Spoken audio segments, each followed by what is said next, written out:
গণ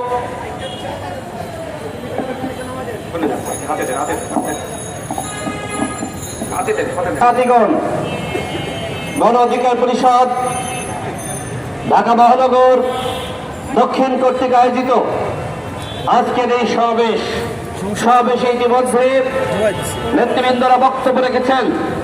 কিসের দাবিতে আজকের এই সমাবেশ?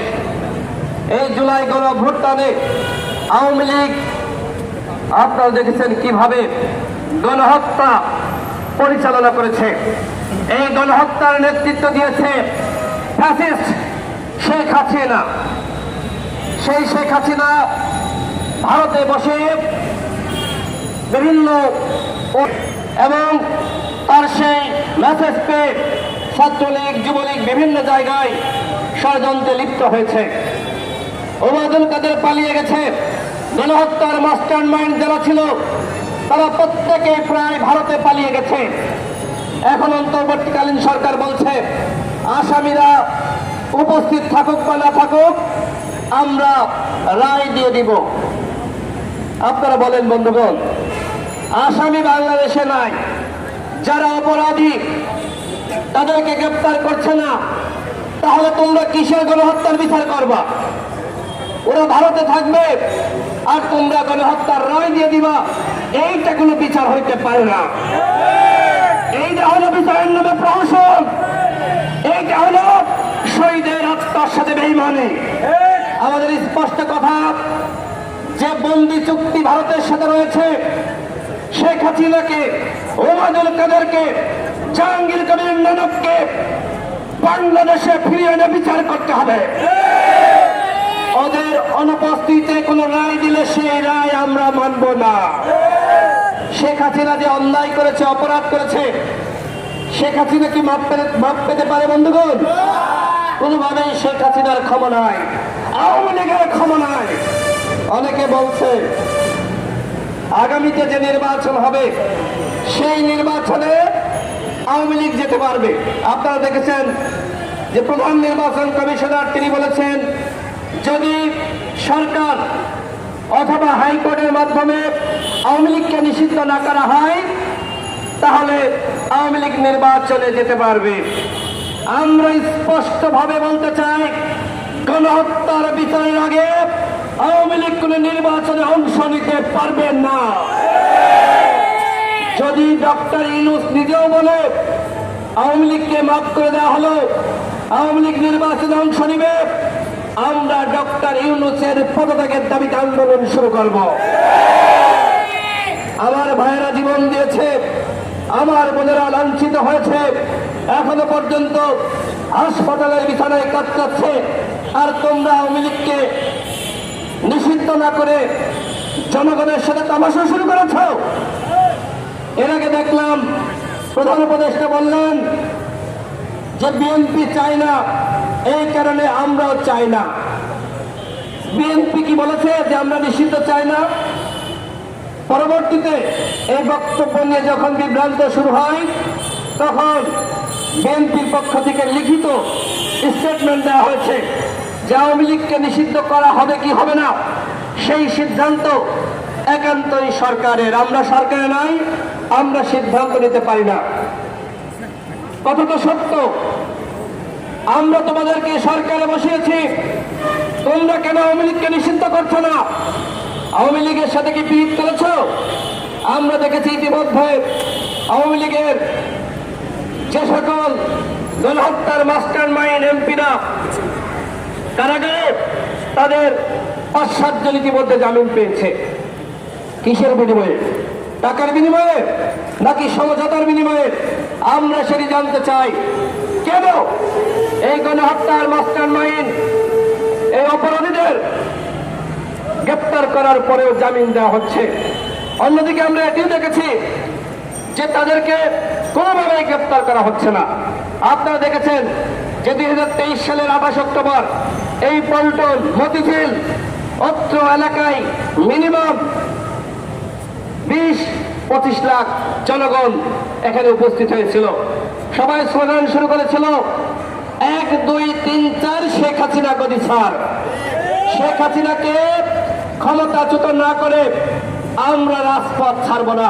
আপনারা দেখেছেন সেই রাজনৈতিক আন্দোলনকে কিভাবে হাসিনার পেটোয়া বাহিনী পুলিশ গুলি করে, সাউন্ড গ্রেড নিক্ষেপ করে, রাবার বুলেট ছুড়ে কিভাবে সেই আন্দোলনকে মুহূর্তের মধ্যে সেই আন্দোলনকে বানচাল করেছিল।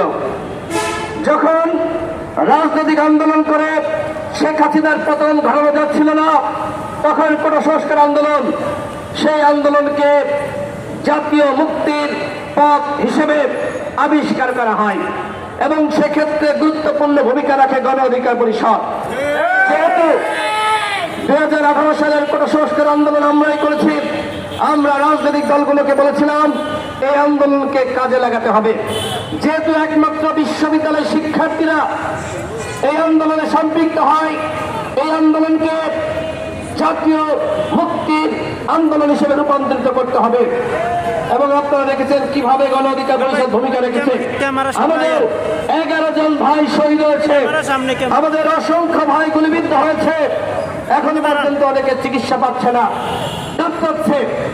কিন্তু দেখেন আজকে যে সরকার গঠিত হয়েছে, এই সরকার একপাক্ষিক ভাবে গঠিত হয়েছে। এই সরকারে যারা অন্যান্য স্টেক হোল্ডার, তাদেরকে এই সরকারের প্রতিনিধি হিসেবে রাখা হয়নি। গতকাল আপনারা দেখেছেন জাতীয় সংলাপ অনুষ্ঠিত হয়েছে, আমি সেখানে ছিলাম। আমাদের দলের পক্ষ থেকে আমি বক্তব্য রেখেছি। আমি বক্তব্য রাখার আগে সেখানে আরো কয়েকটি দলের নেতারা বক্তব্য রাখলেন। তারা প্রত্যেকেই সরকারের সমালোচনা করেছে। 5 মাসের অধিক সময় অতিবাহিত হয়েছে, এই 5 মাসে সরকারের সফলতা কতটুকু আমি অন্তর্বর্তীকালীন সরকারের মাননীয় প্রধান উপদেষ্টা তাকে উদ্দেশ্য করে বলেছিলাম, মাননীয় প্রধান উপদেষ্টা আপনি সকলের বক্তব্য শুনছেন, এই বক্তব্য শুনে আপনাকে অনুধাবন করতে হবে সরকারের প্রতি মানুষের ভালোবাসা বেড়েছে নাকি কমেছে, সরকারের প্রতি মানুষের ক্ষোভ বাড়ছে নাকি সন্তুষ্টি বাড়ছে। আমি সেই প্রশ্ন করেছিলাম। গতকাল দেখেছেন যে ছাত্ররা তারা একটি ঘোষণাপত্র প্রকাশ করতে চায়। এর আগে তারা 31 ডিসেম্বর সেটি নিয়ে শহীদ মিনারে সমাবেশ করেছে। ওই সময় ছাত্রদের পক্ষ থেকে রাজনৈতিক দল এবং অন্যান্য স্টেক হোল্ডারকে যে ডকুমেন্ট দেওয়া হয়েছিল ছাত্রদের পক্ষ থেকে, সেই একই ডকুমেন্টের বাংলা অনুবাদ কালকে সরকারের পক্ষ থেকে দেওয়া হয়েছে। তার মানে কি? তার মানে এই সরকার বৈষম্য বিরোধী ছাত্র আন্দোলনের সরকার। এখন কিন্তু বন্ধুদের মাথায় রাখতে হবে, সাধারণ শিক্ষার্থীরাও এখন আর বৈষম্য বিরোধী ছাত্র আন্দোলনকে নিজেদের প্ল্যাটফর্ম হিসেবে দাবি করতে পারছে না। আজকে এই প্ল্যাটফর্মটিকে রাজনীতিকরণ করা হয়েছে এবং দখল করা হয়েছে। ছাত্র অধিকার পরিষদ, ছাত্রদল, ছাত্র শিবিরের অসংখ্য নেতাকর্মীরা এই প্ল্যাটফর্মে থেকে আন্দোলন করেছে। কিন্তু আজকে দেখেন জেলায় জেলায় কমিটি দেওয়া হচ্ছে, সেই কমিটিতে তাদের যারা মনোনীত, যারা তাদেরকে মানবে নেতা হিসেবে, তাদেরকে এই কমিটিতে রাখা হচ্ছে। তাহলে ওই সময় আপনারা বলতে পারতেন যে আমাদের সাথে যারা রাজনীতি করবে তারা ছাড়া আমাদের সাথে কেউ আন্দোলন করতে পারবে না। তাহলে আমরা দেখতাম যে তোমরা এই কতিপয় ছাত্ররা কিভাবে সরকারের পতন ঘটাবে।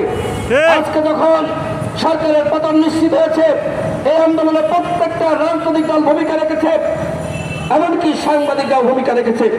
একটু আগে এইখান থেকে একজন সাংবাদিক আমাকে যেটি বললেন যে গণঅভ্যুত্থানে সাংবাদিকদের যে ভূমিকা, সাংবাদিকরা শহীদ হলো, আহত হলো, এ বিষয়ে আপনি কিছু বলেন।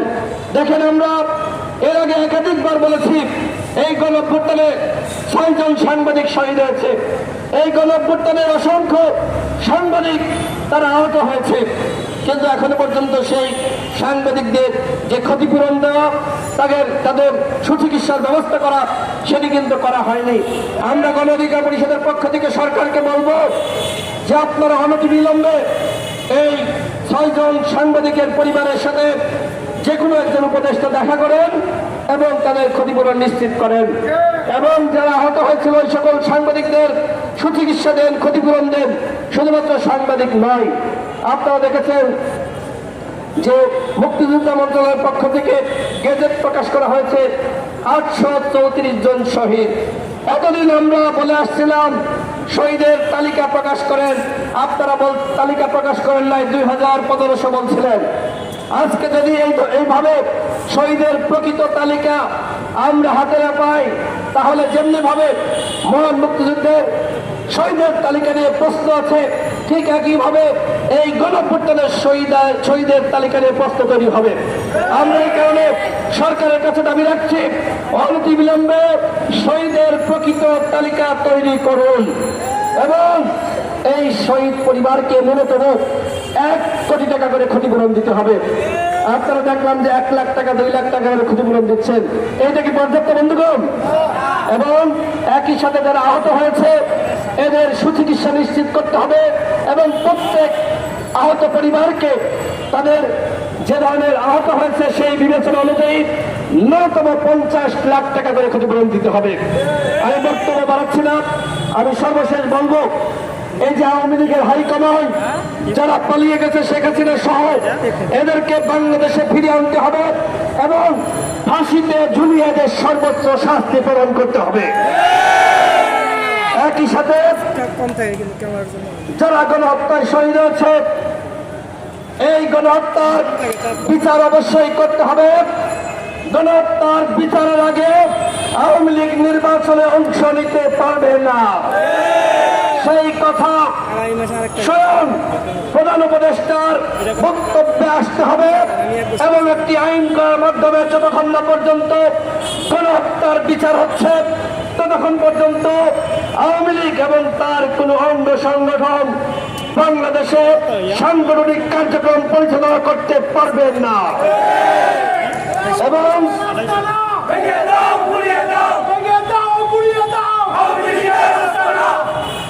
এবং আওয়ামী লীগের নিবন্ধন গণহত্যায় যেহেতু আওয়ামী লীগ জড়িত, যতক্ষণ না পর্যন্ত বিচার শেষ হচ্ছে আওয়ামী লীগের নিবন্ধন স্থগিত করতে হবে।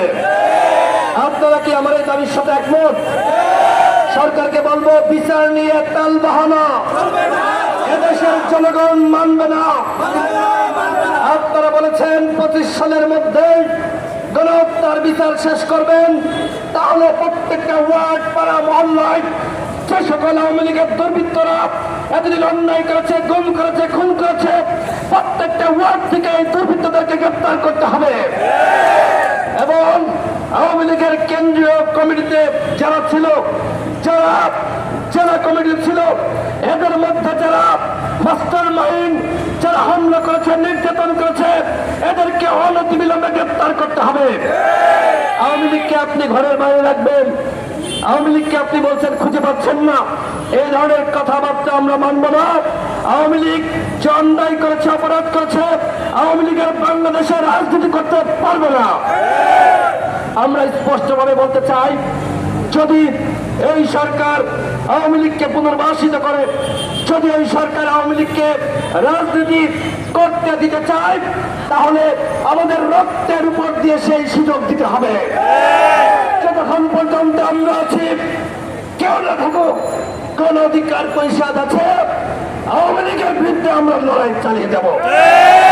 ওরা মাফিয়া, ওরা খনি, ওরা দুর্বৃত্ত, ওরা আমার ভাইকে খুন করেছে, গুম করেছে, ওদের রাজনীতি বাংলাদেশে আর চলবে না, ওদেরকে নিষিদ্ধ করতে হবে। এর বিকল্প কোনো কিছু করলে সেটি কোন অধিকার পরিষদ মানবে না। আবার শেষ কথা বন্ধুগণ, ৭১-এর পরে শেখ মুজিবের নেতৃত্বে বাংলাদেশে একবার গণহত্যা পরিচালিত হয়েছিল। শাসক এবং বিভিন্ন বাম সংগঠনের প্রায় ৩০,০০০ নেতা কর্মীকে শেখ মুজিবের নির্দেশনায় গণহত্যার শিকার হতে হয়েছিল। এই দ্বিতীয়বার আমরা দেখলাম তার নির্দিষ্ট কন্যা এবং ডাইনি শেখ হাসিনার নেতৃত্বে প্রায় ২০০০ ছাত্র জনতাকে হত্যা করা হয়েছে। দ্বিতীয়বারের মতন আওয়ামী লীগ গণহত্যা চালিয়েছে। আওয়ামী লীগকে আমরা তৃতীয়বার গণহত্যা চালানোর সুযোগ দিব না। সুতরাং সরকারকে বলবো, আপনারা আওয়ামী লীগকে নিষিদ্ধ করুন। ইতিমধ্যে এই দাবি কিন্তু প্রত্যেকটা দল থেকে বলা হচ্ছে। গতকাল জাতীয় সংলাপে বিভিন্ন দল কিন্তু এই দাবি উত্থাপন করেছে। সুতরাং যদি আপনারা আওয়ামী লীগকে নিষিদ্ধ না করে কোন নির্বাচন আয়োজন করার চেষ্টা করেন, তাহলে কিন্তু আপনাদের এই উপদেষ্টা পরিষদের বিরুদ্ধেই আমাদের আন্দোলন শুরু হয়ে যাবে। ইতিমধ্যে দেখেছেন প্রত্যেকটা জিনিসের দাম বেড়েছে, জনগণের নাবিশ্বাস ওটা শুরু হয়েছে, জনগণ কষ্টে রয়েছে, রিক্সা চালক, ভ্যান চালক, কেউ কিন্তু এই সরকারের উপর সন্তুষ্ট না। সুতরাং আপনারা যদি এইভাবে জনগণকে অখুশি রেখে আপনারা মনে করেন যে আমাদের মতন করে আমরা সরকার চালাবো, তাহলে কিন্তু জনগণ আপনাদের বিরুদ্ধে আন্দোলন শুরু করতে পারে। ইতিমধ্যে বিভিন্ন আন্দোলন আমরা দেখতে পাচ্ছি শুরু হয়েছে। আদিবাসী নাকি ক্ষুদ্র নিগোষ্ঠী নাকি পাহাড়ি নাকি বাংলাদেশি, এই বিতর্ক এই মুহূর্তে আমরা দেখতে চাই না। আমাদের সবাই স্পষ্ট কথা, আমরা সবাই বাংলাদেশি। সে কেউ আন্দোলন করতে পারে, আন্দোলন দেখলেই ওই শেখ হাসিনার পুলিশের মতন ডক্টর ইউনূসের পুলিশ হামলা চালাবে, সেটি কিন্তু আমরা মেনে নিব না। ঢাকা বিশ্ববিদ্যালয়ের আশপাশে আপনারা দেখেছেন সেখানে হামলা চালিয়েছে পুলিশ, কিভাবে নারী শিক্ষার্থীকে লাঠিপেটা করেছে, এদিকে আপনারা মানতে পারছেন? এটি মারা যায় না। আমরা বলবো সে কেউ আন্দোলন করতে পারে, সেই আন্দোলনে এইভাবে লাঠিপেটা আপনারা করতে পারবেন না। পুলিশের চরিত্রের পরিবর্তন করতে হবে। আমরা দেখেছি কিভাবে পুলিশ এবং র্যাবকে শেখ হাসিনা খনি বাহিনী বানিয়েছিল। সেই সকল খনি পুলিশ, র্যাব, বিজিবি সদস্য যারা সরাসরি ছাত্র জনতার বুকে গুলি চালিয়েছে, তাদেরকে এখনো পর্যন্ত কিন্তু আপনারা গ্রেপ্তার করেন নাই। যদি তাদেরকে আপনারা ছাড় দেন, এরাই কিন্তু আপনাদের পতনের কারণ হয়ে দাঁড়াবে। দেখা যাচ্ছে বিভিন্ন আন্দোলনে এইরকম লাঠিপেটা করতে করতে একজন নারী শিক্ষার্থী মারা গেল, একজন শিক্ষার্থী মারা গেল, তখন কিন্তু আবার ডক্টর ইউনূসের পদত্যাগের দাবিতে আন্দোলন শুরু হবে। সেই আন্দোলনের মধ্যে আওয়ামী লীগ ঢুকে পড়বে, তখন কিন্তু আপনারা পরিবেশ শান্ত করতে পারবেন না। সুতরাং পুলিশ, র্যাব, বিজিবিকে জনগণের বন্ধু বানান এবং একই সাথে এই তিনটা বাহিনীর নাম পরিবর্তন করতে হবে। কারণ কি, ওদের হাতে রক্তের দাগ। এখন মানুষ পুলিশের নাম শুনলেই ভয় পায়, র্যাবের নাম শুনলেই ভাবে এইটা একটা কলঙ্কিত খুনি বাহিনী, বিজেপির নাম শুনলে ভাবে এরা আমার ভাইকে খুন করেছে। সুতরাং গণ অধিকার পরিষদের পক্ষ থেকে দাবি রাখছে, পুলিশ, বিজেপি এবং র্যাবের পোশাক পরিবর্তন করতে হবে, একই সাথে এদের নামও পরিবর্তন করতে হবে। এবং যারা গত 15 বছর ধরে গুম করেছে, খুন করেছে, যারা সর্বশেষ এই 24-এর গণঅভ্যুত্থানে যারা হামলা চালিয়েছে, আমার ভাইদেরকে হত্যা করেছে, সেই সকল পুলিশ, র্যাব, বিজিবির সদস্যদেরকে অবশ্যই গ্রেপ্তার করতে হবে। সাংবাদিক সাথী বন্ধুগণ, এ পর্যায়ে আওয়ামী লীগ নিষিদ্ধের দাবিতে এবং একই সাথে যারা গণহত্যা চালিয়েছে ওদের গ্রেপ্তারের দাবিতে গণ অধিকার পরিষদ ঢাকা মহানগর দক্ষিণের পক্ষ থেকে বিক্ষোভ মিছিল শুরু হবে। মিছিলে সকলে শৃঙ্খলভাবে উপস্থিত থাকবেন, মিছিল শেষ হওয়ার আগে কেউ যাবেন না। ধন্যবাদ সকলকে।